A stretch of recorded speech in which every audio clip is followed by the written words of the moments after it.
जी जो advocate general साहब ने जो बातें हुई हैं कोर्ट में ऑन रिकॉर्ड हुई हैं, उन्होंने कहा भी हम काफी नजदीक हैं अमृतपाल को पकड़ने। ये एडवोकेट जनरल साहब की स्टेटमेंट थी, ये मेरी स्टेटमेंट नहीं है। तो आपकी क्या स्टेटमेंट है इसको लेकर? नहीं देखो, मेरी तो वही स्टेटमेंट है जो मैंने पिटीशन डाली है, हेबियस कॉर्पस की पिटीशन डाली है। अभी जो भाई अमृतपाल सिंह इनकी इलीगल कस्टडी में है और वो उनको प्रोड्यूस करें। जो लीगल कार्रवाई है जो वारिस पंजाब की जथेबंदी है वो कर रही है, जितने भी नौजवान हैं चाहे असम में एनएसए लगे हैं, उनकी भी जो लीगल प्रोसीडिंग्स है, लीगल पैरवी है, सारी वारिस पंजाब की जथेबंदी करेगी।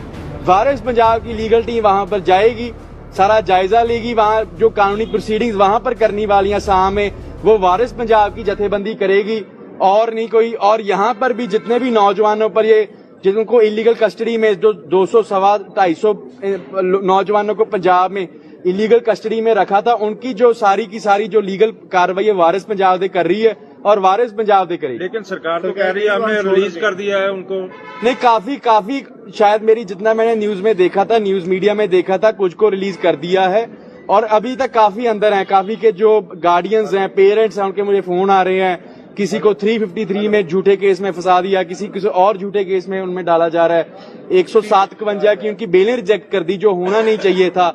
तो उन सभी की जो लीगल प्रोसीडिंग की पैरवी है वो वारिस पंजाब दे करेगी। तो तरह तरह की चर्चाएं भी चल रही हैं क्योंकि आप उनके वकील हैं। तो कहा जा रहा है कि अमृतपाल यूपी में देखे गए हैं, इसी तरह नेपाल में है। तो आपका क्या मानना है? नहीं देखो जी, आजकल टेक्नोलॉजी जो एआई टेक्नोलॉजी आ चुकी है, किसी भी चीज को आज हम जो एक फेक फोटोग्राफ्स, फेक वीडियोस बन सकती हैं। जो वर्ल्ड के दूसरों देशों के प्रेसिडेंट हैं, उन अमेरिका वर्गे देशों की, उनकी जो फेक जो फोटोज बन सकती हैं, तो ये तो जो कोई मर्जी कर सकता है। जो हमारा स्टैंड पिटीशन वाला है, हेबियस कॉर्पस वाला, अगर पुलिस के पास इतनी सारी जानकारी है तो जो देश की एजेंसियां लगी हैं, पंजाब की एजेंसियां, तो फिर पकड़ा अभी तक उनके हाथ क्यों नहीं कुछ लगा? तो हमें इसमें कुछ फिशी लग रहा है। एक प्रोपेगेंडा चलाया जा रहा है भाई अमृतपाल सिंह की इमेज को खराब करने के लिए, जो साथी थे उनकी इमेज को खराब करने के लिए। तो कुछ मीडिया चैनल्स भी इनके साथ हैंड इन ग्लव्स हैं।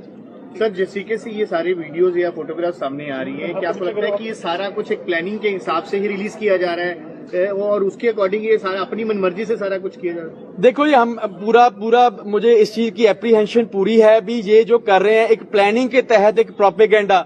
देखो काफी एक जो पंजाब में पुलिस ऑफिसर हो और उनको यही ना पता हो भी शेरे पंजाब महाराजा रंजीत सिंह का झंडा किस तरह का था, जो मिसलों का झंडा किस तरह का था। तो ये सारा प्रोपेगेंडा, उनको इतना नहीं पता पंजाब में आईपीएस है और ये नहीं पता भी 1849 से पहले पंजाब का नक्शा क्या था। उसी नक्शे को ये कुछ और पेश कर रहे हैं, झंडे को कुछ और पेश कर रहे हैं। तो ये जो आईपीएस ऑफिसर्स हैं, ये जो ऑफिशियल्स हैं, ये किसी सरकार के एजेंडा तहत काम कर रहे हैं। क्योंकि ये तो 10वीं के बच्चे को भी पता होता है जो पंजाब में रहता है भी पंजाब का झंडा कैसा था पहले सिख राज का, और जो बाकी जो सिख राज का नक्शा कैसा था।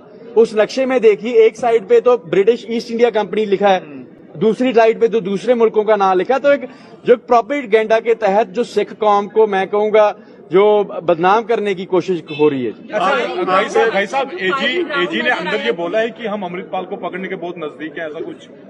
हाँ जी, उन्होंने जो कोर्ट में ये बोला है, एजी साहब ने, ऑन रिकॉर्ड है ये बात। इतने लोग खड़े थे वहां पर भी हम जो नजदीक हैं। ये जो सरकार की उन्होंने ये जो उनको इंस्ट्रक्शंस मिली हैं, एजी साहब ने कहा भी जैसे ही मुझको इंस्ट्रक्शंस मिली हैं उसके अकॉर्डिंगली हम काफी नजदीक हैं। अच्छा, यदि पुलिस जिस तरह से पुलिस बोल रही है कि तो आप मानते हो कि उनको सरेंडर कर देना चाहिए, या आपकी बात सही है या पुलिस की बात सही है? नहीं देखिए जी, हमें जो शुरू से एप्रीहेंशन है जिसके बेसिस पे मैंने हेबियस कॉर्पस डाली है भी उनकी पुलिस की इलीगल कस्टडी में। यदि पुलिस की इलीगल कस्टडी में नहीं है तो आप क्या अपील करना चाहोगे कि उसको सरेंडर कर देना चाहिए? नहीं, मैं कोई जब मेरी पिटीशन का ग्राउंड ही है पुलिस की इलीगल कस्टडी में, तो मैं कैसे मान लूं कहीं पर बाहर है? तो ये एक नैरेटिव है, एक प्रोपेगेंडा है भी। पुलिस के पास कोई एविडेंस है नहीं का। जितना भी वो रिप्लाई में वो केसेस डाले थे 307 वाला, अजनाले वाला, है ना जी, वो सारे उनका कोई एविडेंस नहीं है। वो जितने भी वारिस पंजाब के मेंबर हैं उनको इलीगली डिटेन करके, उनको पता है क्योंकि उनकी प्रोसिक्यूशन कोर्ट में फेल हो जाएगी, तो उनको ऐसा अंदर रखो और इनकी जो कैरेक्टर असैसिनेशन करो और इमेज को मलाइन कर दो। इसी प्रोपेगेंडा के तहत ये जो पंजाब की मशीनरी चल रही है गवर्नमेंट